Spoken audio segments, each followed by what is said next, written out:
And it's Thursday right here in Lagos, Nigeria. Good morning, good evening, wherever in the world you're watching from. It's Business Morning live on Channels Television. Great to have you join us.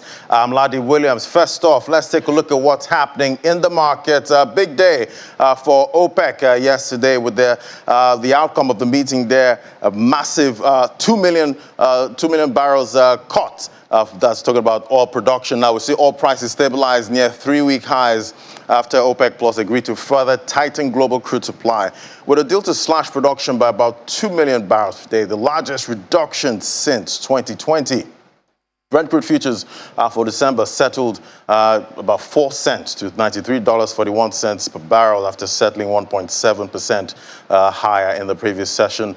US West Texas Intermediate crude futures for November delivery gained about 2 cents to $87.78 a barrel, building on a 1.4% rise on Tuesday. The agreement between the Organization of Petroleum Exporting Countries and its allies, that's including Russia, known as OPEC Plus, comes ahead of a European Union embargo on Russian oil with squeezed supplies in an already tight market, thereby adding to inflation. We'll drill down more on that later on the show now. And Ghana has raised the guaranteed farm gate price paid to cocoa farmers to 12,800 cedis per ton for the main crop of the 2022-2023 season, which will begin October 7th.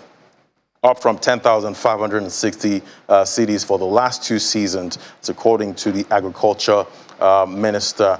And we see despite the 21% increase, the price is lower than the 900 CFA francs per kilogram set by a neighboring top cocoa producer, talking about Ivory Coast, on September 30th, raising a risk that cocoa could be smuggled across the border to be sold at higher prices.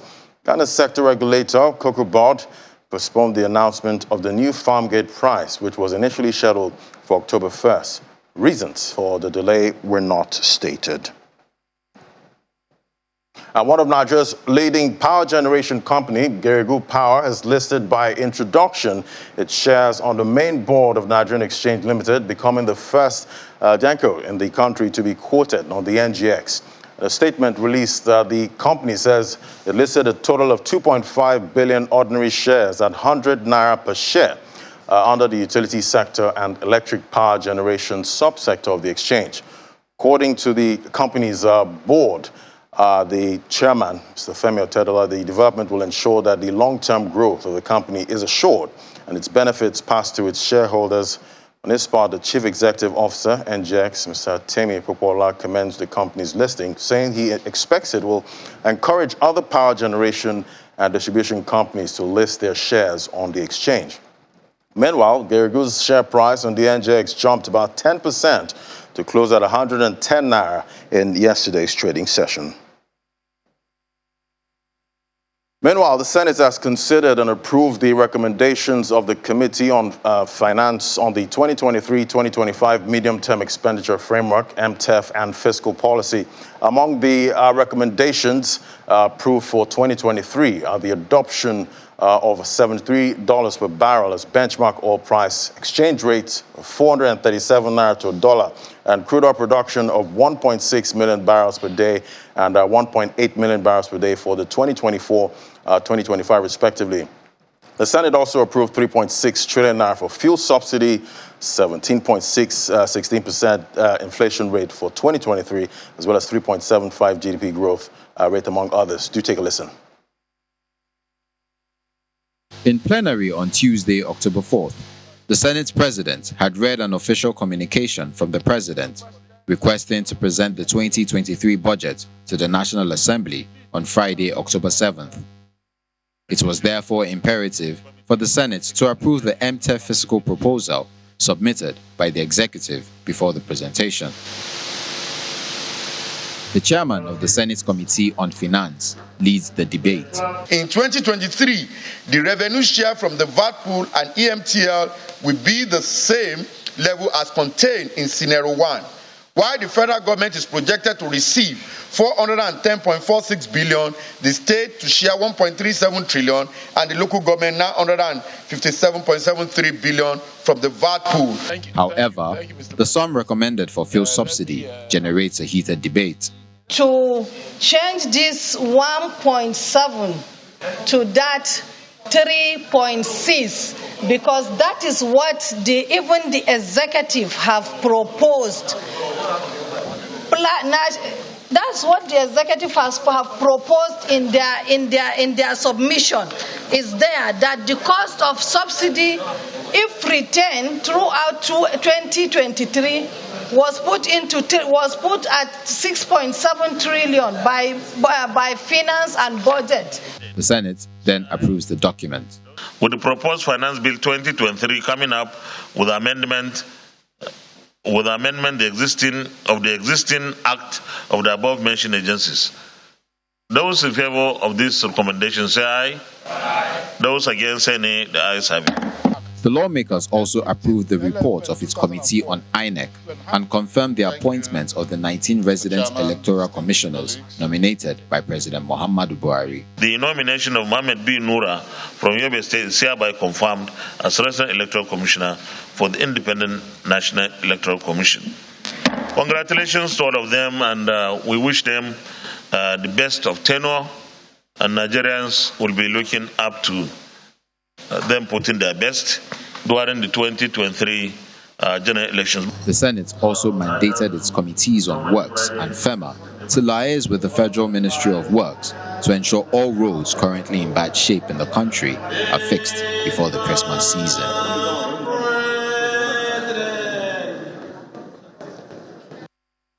And now to our first conversation. Inflation remains the major talking point as central bankers continue to battle to rein in inflation. Emerging economy central bankers are also hiking rates aggressively. Let's talk now to Mr. Shola Obadimu now, the DG, Nigerian Association of Chambers of Commerce, Industry, Mines and Agriculture, joining us right here in the studio. Great to have you.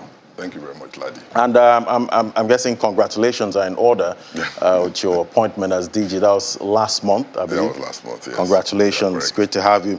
So, you've been quite vocal, about the rate hikes, in Nigeria. The last one was 150 basis points. But it seems you don't believe rate hikes are what we need right now. You see, it's better you treat diseases rather than treat symptoms. And you see, all these actions you've been taking of late is like treating the symptoms, using Panadol to treat malaria. It doesn't quite work out that way.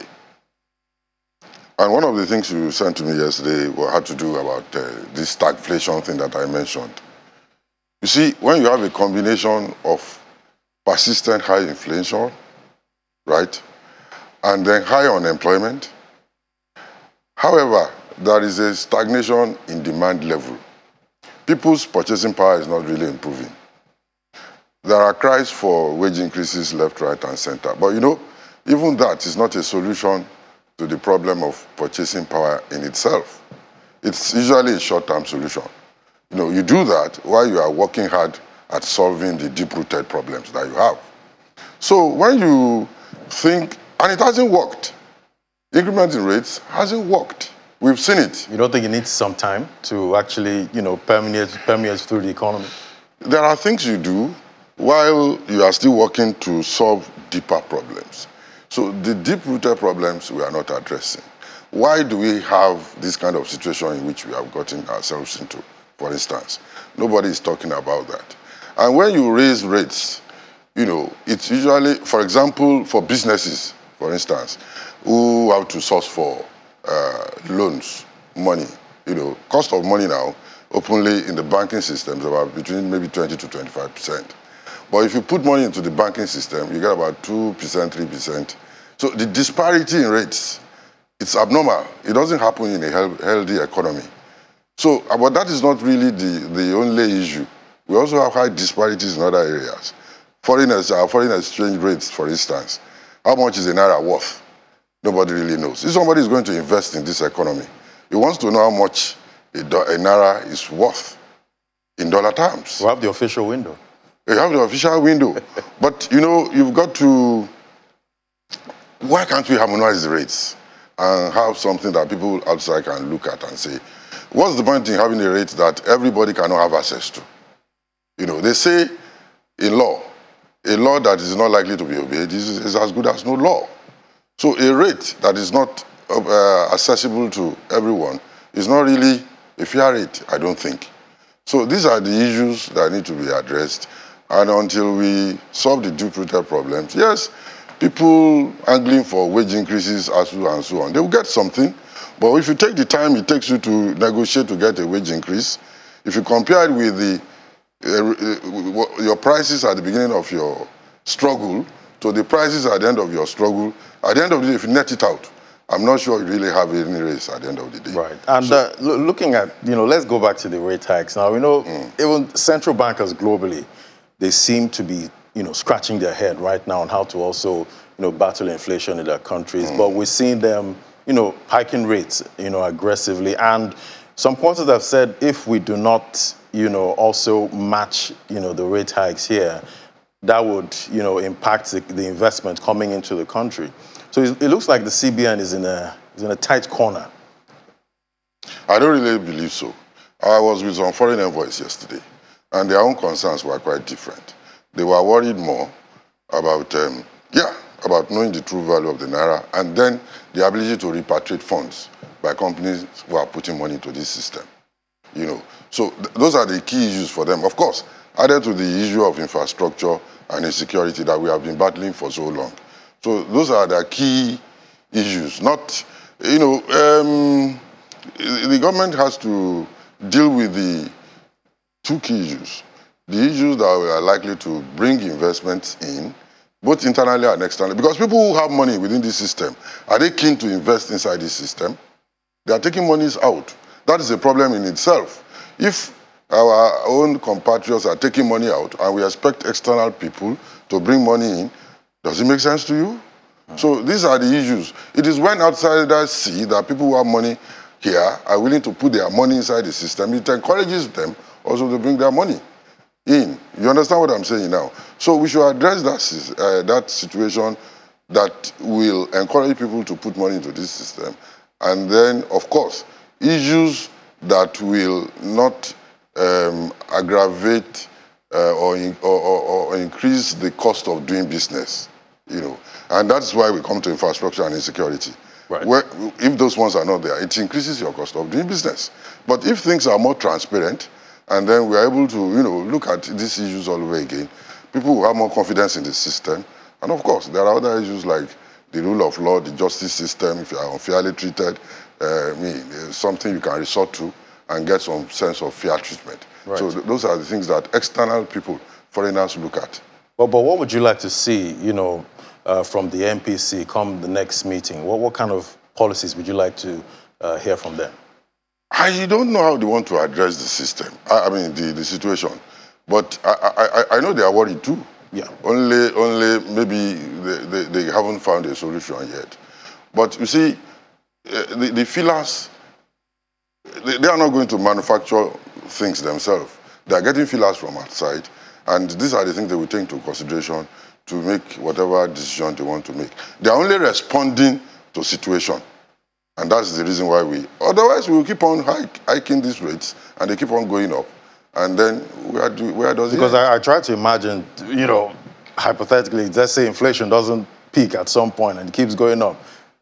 Do we keep raising rates? There is no law that says it should peak at a point. Otherwise, you end up as a Zimbabwean model. Yeah, because they were also hoping. You cannot hope to solve this kind of problem. You have to work at it. Otherwise, your currency becomes useless. We saw it in Zimbabwe. We saw what happened in Ghana. And they had to redenominate, if you recall. So if we want to go that route, and we've seen instances of people pushing wheelbarrows of currencies to parties to spray. Right. That does not Quite a show, horrible sight. that does not show a sane system. So if you have a currency that attracts no respect, it's a disrespect to the economy itself. Anyway, well, we have elections coming up, and we're having a new government, come next year. What would you like to see? I want to see a change in thinking. What I've seen in this country is that once election holds and people get into office, they start thinking of the next one. And that's the key problem. That's the underbelly of the system. So nobody is thinking of development. Nobody is thinking of, private sector growth, employment. Nobody's infrastructure. So many situations to battle with. Instead, our politicians, with due respect, they start thinking of the next election. We saw it in 2015, we saw it in 2019. And elections are not an end in itself. It's supposed to be a means to an end. What is the end? Development. If we don't have that, then the essence of democracy is lost. Right, and I got that report from the World Bank talking about they cut the growth forecast for Nigeria, brought it down even lower. How do you see that? They are being realistic. All the indices, they show, an encouraging sign. Again, all our activities, they seem to be tailored towards the upcoming elections. It's all about the elections. It's all about the elections. Everything is in abeyance now, so to say. So when you have that kind of situation, the World Bank, all these people, they look at the indices and the forecast has to be that. Otherwise, they are being unrealistic. They look into the future and they can already tell what was the possibilities this time. And I'm also seeing another report from the Global Innovation Index for 2022. And I saw that Nigeria sits about 114 points in the global ranking. And in sub-Saharan Africa, we're like 13th. And we have the likes of Botswana, South Africa, leading. And I'm wondering, what can we learn from those countries? Let me tell you something. At least I know a bit about South Africa's economy. They try and do some planning, for God's sake. They have some short-term plans. They have some long-term plans. It may not work out the way they want it. It may not be perfect, but at least they have it on paper. But we can see some aspects of the economy that are really working out. There are some synergistics in their planning, in their implementation of their plans. For example, you see Stanbic all over Africa. Stanbic is present in most countries in Africa. MultiChoice is present in most countries in Africa. MTN is so they see Africa as a market. And all these organizations, with the backing of the government, they have inroads into the African market on a logical note.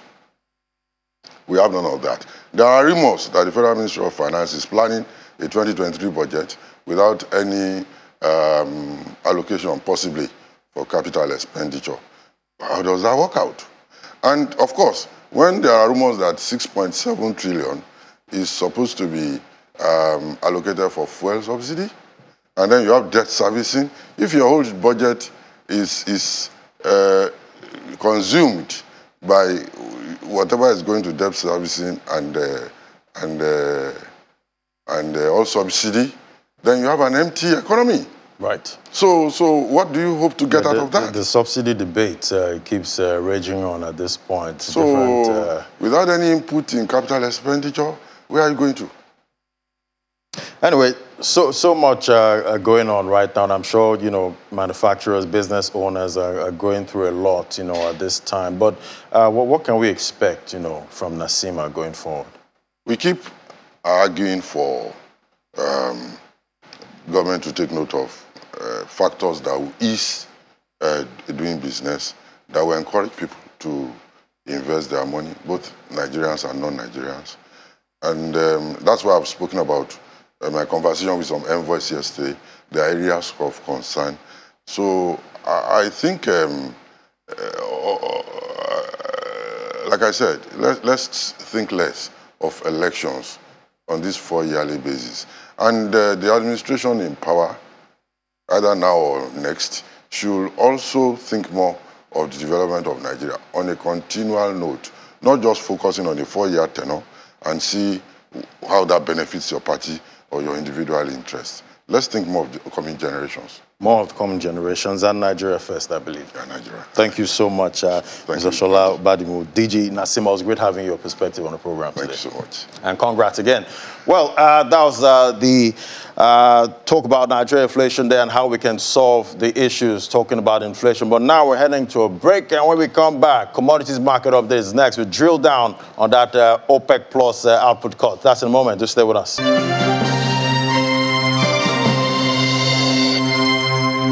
Welcome back. Still watching Business Morning live on Channels Television. Now let's head on to the commodities market update. Now we have Dr. Desola Sumoni joining us right there from Reading. Great to have you on the program.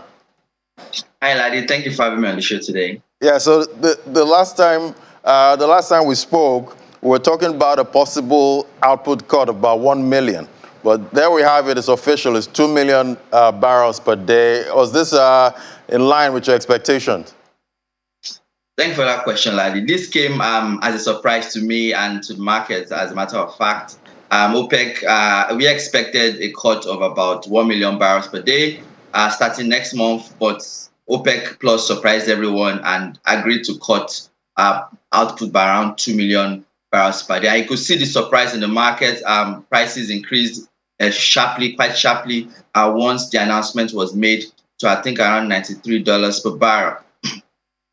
Now, this effectively, the actual decline in output would be much less. It would be around 1 million to 1.1 million barrels per day, simply because many OPEC countries are still struggling to meet their production target. As I said earlier, Ladi, as of last month, as of August, OPEC Plus missed its production targets by around 3.6 million barrels per day.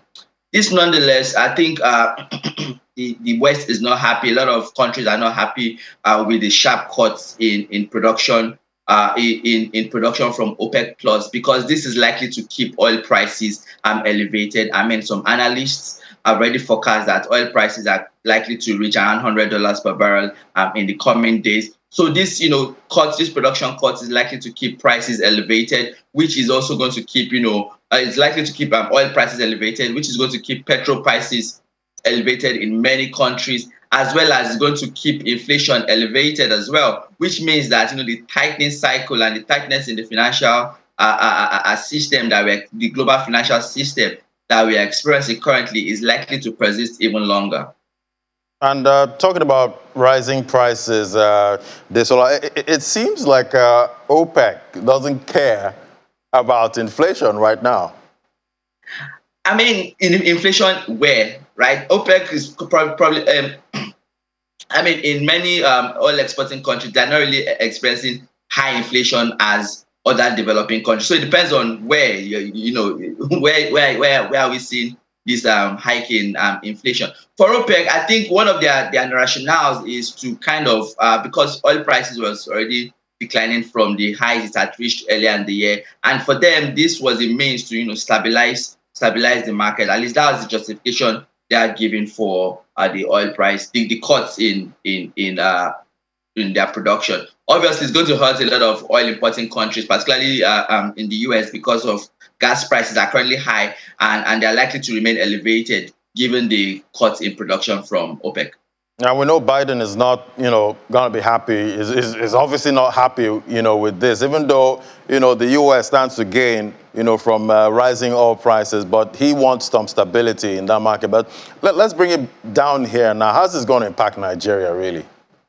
I think for Nigeria, we need to think of the impact in 3 steps. One is what would Nigeria's new production quota be, right? Currently, Nigeria's production quota is around, I think, 1.8 million barrels a day. But Nigeria is really struggling to meet up with that as of, I think, August. As of August, Nigeria's production was around 927,000 barrels per day. So that means Nigeria was only producing half of its production quota. Even before that, it was around 1.1 million barrels per day.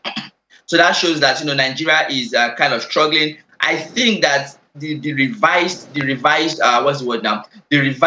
target for Nigeria would be slightly less than 1.8 million barrels per day, because we expect that the biggest cuts are going to come from Saudi Arabia, Kuwait, UAE, and some other countries in the GCC. So for Nigeria, I think the revision would be low. So that is on one hand.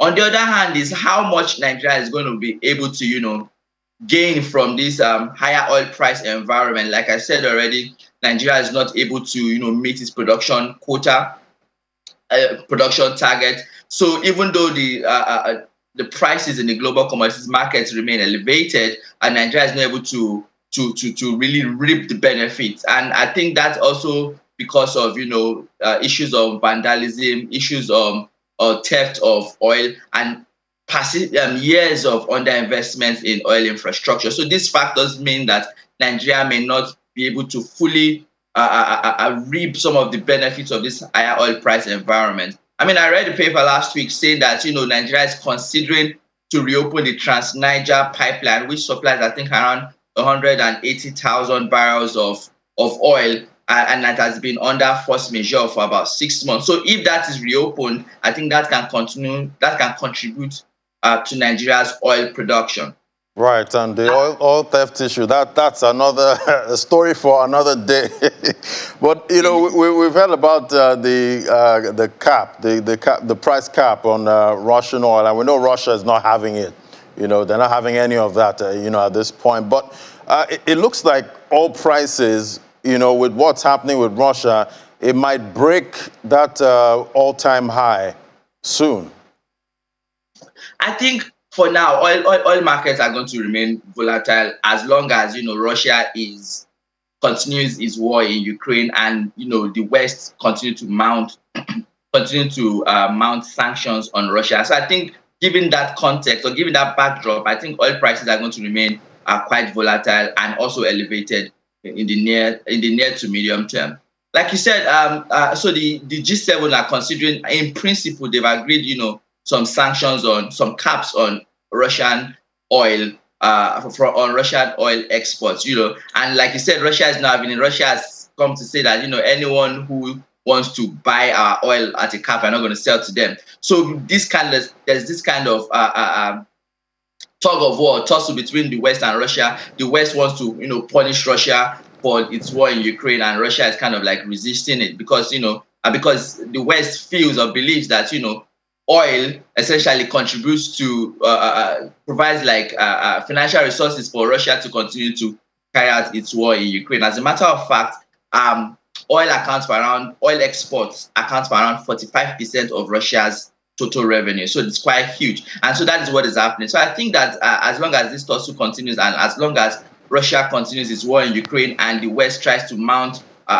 pressure on Russia and to try to squeeze the financial resources of Russia, I think prices are going to remain elevated. Right, and obviously a couple of traders and investors, whoever invested in the equities market, that's global equities market, before February, you're in major loss. But if you bought oil, at that time, you'd be smiling to the bank, when it hit that high. But now, I know some people are on the sidelines and they're like, should I still go into the oil market? At this time, can I still get some upside? What do you think? It puts me in a tight spot. Anyway, I'll say that, I think prices are quite volatile now. Oil is, kind of a high risk, high reward kind of investment. So the outlook is that, oil prices are still likely to trend upwards in the near to medium term. So I'll put it as that. Right. No target at this point. All right. So what's happening with, we see the Ivory Coast harvest there, it rising despite, issues they're having in this country. How are you seeing that?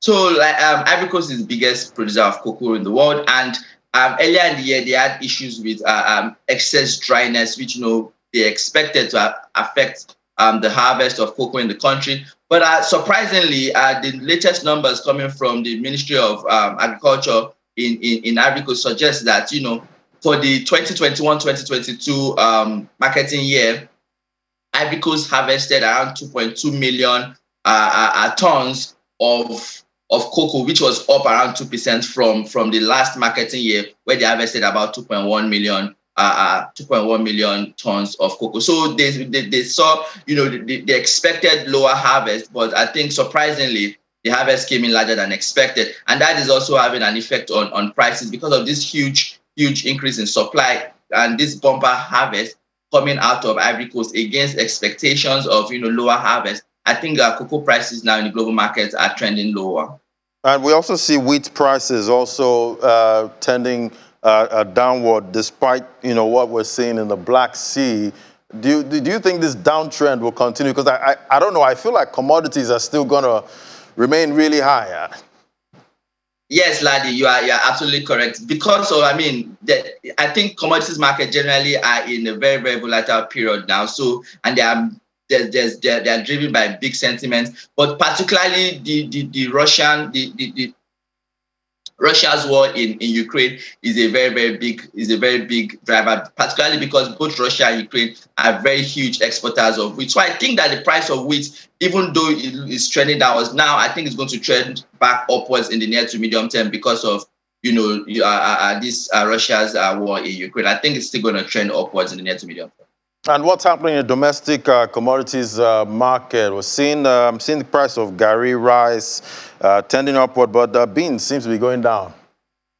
Yes, generally prices of many of these commodities are trending upwards, particularly because of one, exchange rate pressures. So many commodities that are exchange rate sensitive, we see the prices of these commodities trending upwards. But in addition, we are seeing high logistics costs in the country. The price of diesel, like I mentioned, has increased quite significantly, and diesel is an important component, in transporting some of these agricultural commodities across the country. So as the price of diesel is trending upwards, tracking the prices of oil in the global commodities market, we are also going to see the prices of some of these commodities continue to trend upwards. All right, Dr. Adesola Sumoni, it was great having your perspective on the show. Thank you for having me. All right, now we'll take a moment now.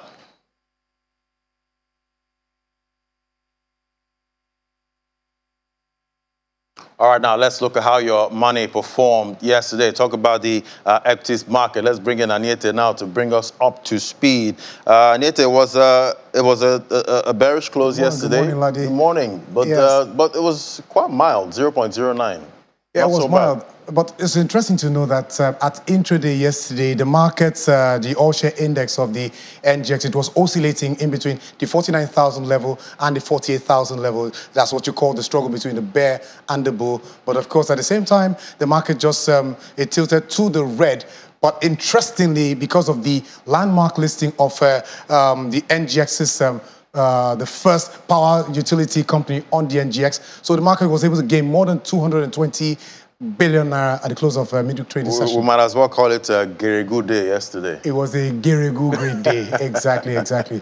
So, all right. So now, with that being said, let's go straight to that market there. The all-share index of Nigeria Stock Exchange, it was up, it was down by 0.09%, which translates to about, it fell below that 49,000 level, so 48,836.70 is what you see there. And then at the same time, the market value, it was actually in the green. It was up by 226.56 billion naira in gain, and that's thanks to Geregu Power PLC, which listed at 100 naira, but gained 10% and closed at 110 naira. Now take a look at the sectoral performance. Sectoral performance shows you that banking counter was the main reason why this market fell. The likes of Stanbic IBTC, Zenith Bank, and GTCO, they led this counter to go down by almost 1% at the close of Wednesday's trading session. At the same time, the oil and gas sector was also in the red. As you can see, the lone gainer there is the insurance sector, which always moves in inverse proportion for whatever reason, but that's how the market turned out. Now, but before we go to our guests, let's take a look at the activity performance. The activity was not too impressive. Activity was down by 21.87%. Value was also down 7.12%, while the number of deals carried out was also down by 0.86%. Now, let's talk to Ayodeji Ajilore, an investment research analyst at ARM Securities. Thank you for joining us, Ajilore. Oh, it's my pleasure. Thank you for having me as well. Yeah, yesterday was a great day for the market, especially when you take a look at the power sector, the first power sector company to be listed on the NGX, and it also rallied the market in terms of the market value, but the all-share index was not too impressive. So now bring us up to speed with what's happening with this stock and at the market at the same time. Oh, okay. Thank you for having me, Anyete. It's pretty much a case of the market currently has its momentum, of course, and then, of course, Geregu came calling. Yesterday, we saw a kind of uptick of about 10% in the share price of Geregu. And then so far this morning, we've seen it trend towards 120 naira already, which is about 9% addition to what we did yesterday. So pretty much, it's actually more or less like a very good addition to the market at this point in time. Of course, from what we've seen so far, it has proven to help assuage the concern of the downtrend that we've seen in recent days, and of course, let me say weeks. But one very important angle to it as well is the fact that this represents a watershed in the history of the NGX, because it seemed like the first Genco centered company that is listed on the exchange, and pretty much that has been it since yesterday.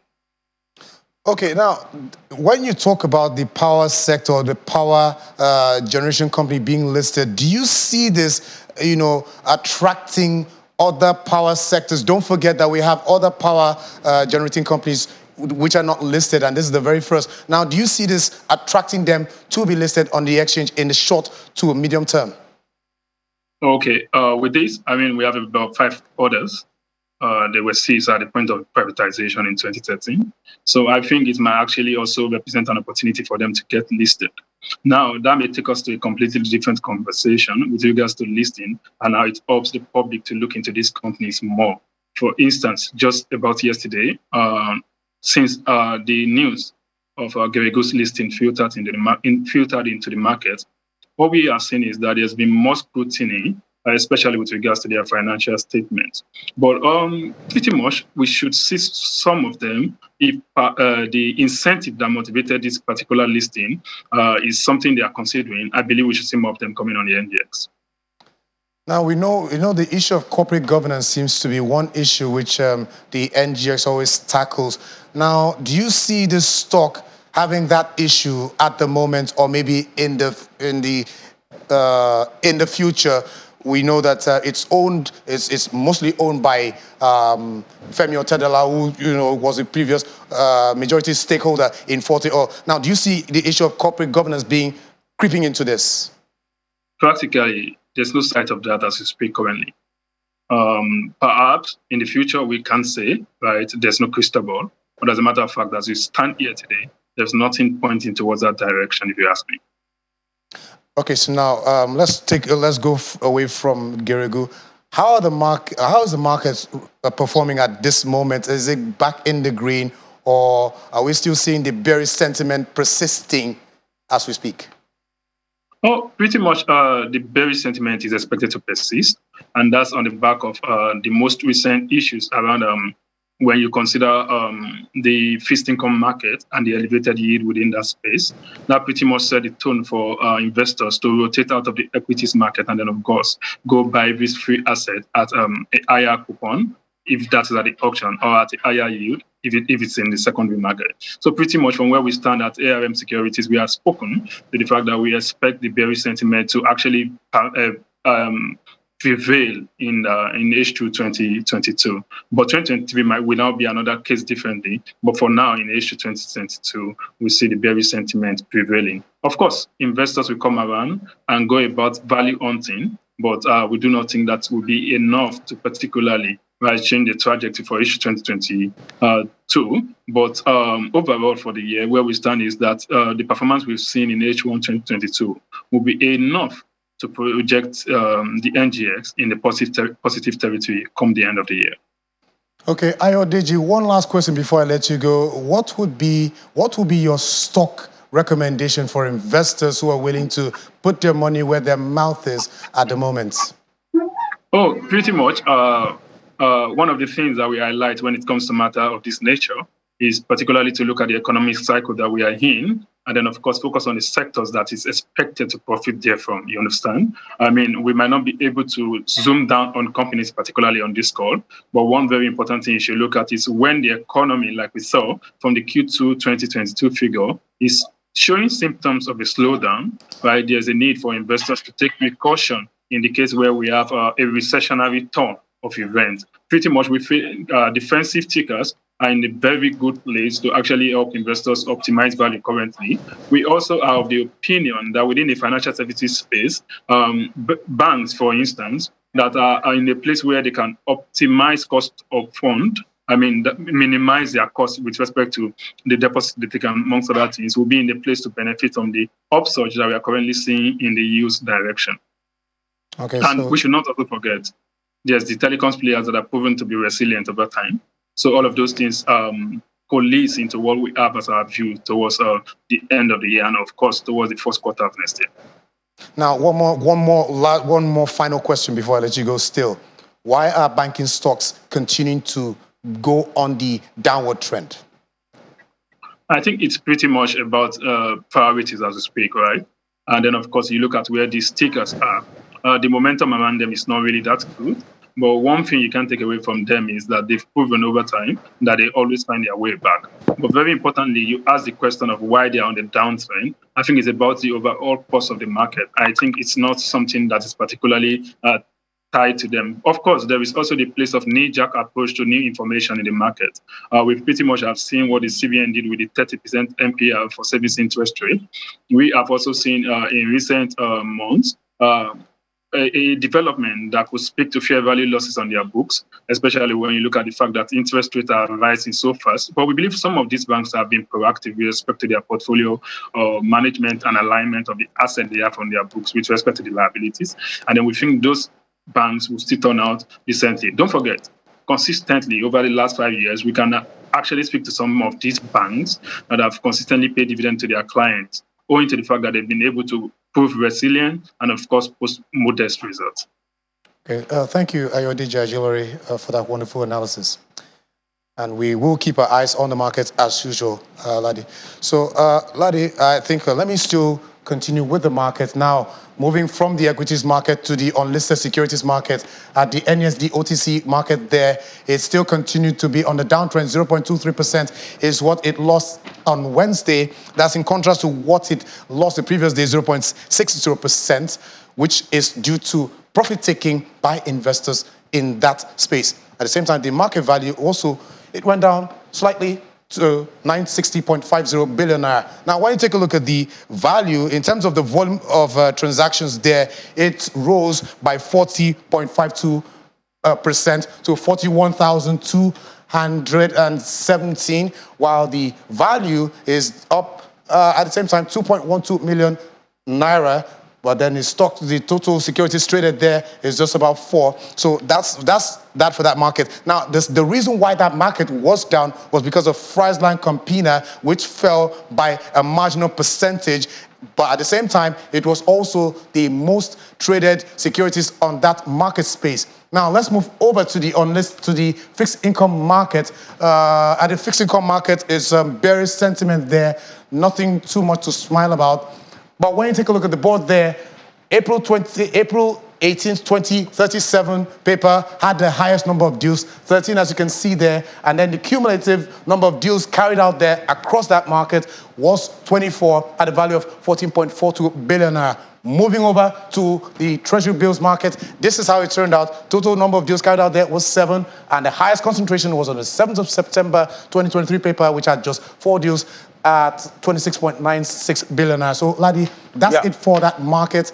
And we will look out for how it turns out at the close of today's trading session. I'll be looking out for that. And talking about the banking stocks, you did ask him why they're going down. And I would expect that, the banking stocks would like, rate hikes, and we'll see, some demand for those banking stocks. But that's not happening. It's not happening. It's not happening. All right, thank you so much. It was great having your perspective. Pleasure. All right, now, so we're going to be heading on to other markets now. We see the crypto space there is still fear at this point, which is better than what we had yesterday, but we need to change that. There's actually fear in the market right now, 26 points. Move over to the market cap there. We see it's 965.75 billion there. Talking about the market cap for the crypto space, we see it's up just flip there, 0.07%. We see 24-hour volume traded up 2.26% this morning. Bitcoin dominance still sitting at 40%. Let's look at the price of Bitcoin at 8 a.m. this morning. $20,205, down 0.14%. But traders expecting that if this can actually cross 20,005 and stay above 25, we could see some nice positive price action for the price of Bitcoin, but it's still trying to hold that 20K point at this level. Volume traded $36.96 billion. So it remains to be seen how the market is going to close tomorrow. No, Fridays are known for some kind of volatility, maybe a pullback, but it's not tending towards that direction. Looking at how the market is looking right now, price of Ethereum $1,365. Volume traded $11.87 billion. We see traders also expecting some leg there, some upward movement for Ethereum. Look, seeing that some good news came out yesterday that Fidelity talking about an international investment company there buying about $5 million worth of Ethereum. We're going to drill down on that in a bit with my guest. So look at the top AllSpy market cap there. We see it's just eCash there in the green this morning. It's just up 1.46%. We're seeing some kind of volatility in the market this morning. Hopefully, the market continues in the green, but we're seeing some pullbacks, especially XRP there. XRP is trying to go on that bull run. We're trading at 49 cents, down 0.58%. So let's see if 50 cents could come for XRP at this point. Let's bring in Rume Ofi now, digital market analyst, to bring us up to speed. Hello, Rume. Great to have you.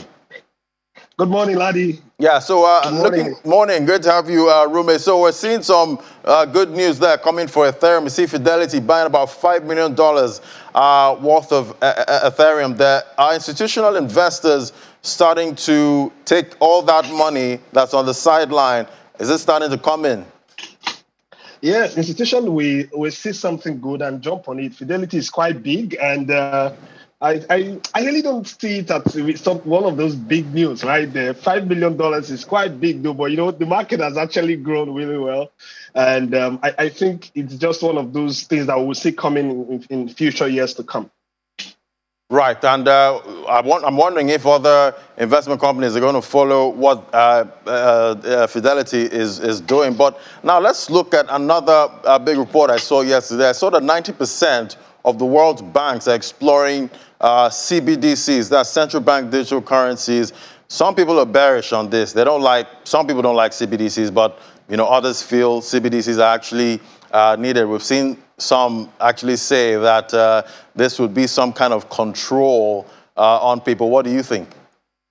Lani, I must thank you for this question. CBDCs are not cryptocurrencies, right? CBDCs actually have their role they play in every economy. And the truth is, when this Bitcoin came up in 2008 by Satoshi Nakamoto, an anonymous creator, could be one person or group of persons, it was in response to the 2008 financial crisis, right?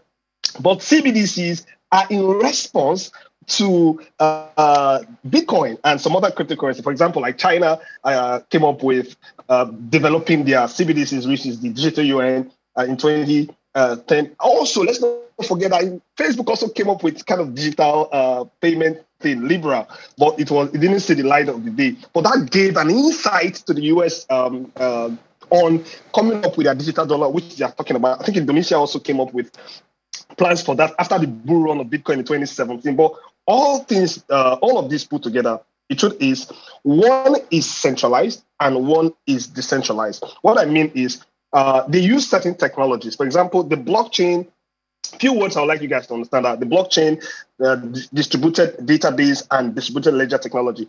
DLT, which is distributed ledger technology, is a kind of the blockchain, right? It's a type of blockchain which is decentralized. Then distributed database is centralized, which is a type of distributed ledger technology, right? Which the CBDCs fall in. Then the distributed ledger technology itself is a kind of technology that helps store financial records in multiple devices like computers, and this is permissionless. But I quite like the fact that CBDCs have some form of control, because we need control at some point, right?